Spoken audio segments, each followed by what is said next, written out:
Napanood na si Primera Kontrabida Gladys Reyes sa Kapuso Afternoon Prime Series na Abot Kamay na Pangarap. Sa kanyang recent birthday celebration naman, may wish daw si Gladys para sa kaibigang sina Claudine Barreto at Angelo De Leon. Heto na ang latest. Muling mapapasabak sa intense na aktingan si 7th Eddie's Best Supporting Actress Gladys Reyes sa upcoming episode ng Magpakailanman na Inaanak, Inanakan. Makakasama ni Gladys sina Christian Vasquez at ang Sparkle Stars na sina Cheska Fausto at Shane Sava. Nung pinipreview nila, sabi nila, grabe, ba't parang hindi talaga ikaw yung nakita namin doon. Sana ma-appreciate po nila. Iba-ibang levels ng drama. Alam mo yung, syempre, abangan na lang po nila. Napapanood na rin si Gladys bilang ang bagong karakter na si Nushi G sa GMA Afternoon Prime Series na Abot Kamay na Pangarap.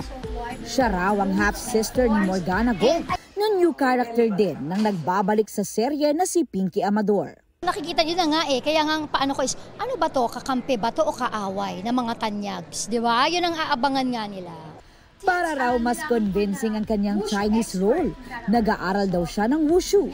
Because nakita ko rin, wow, ang ganda for the form, posture, di ba, flexibility. So sabi ko, I think I found my sport. Wow, sport agad. Titingnan ko kung pwede ipag-combine ng hula hoop sa wushu.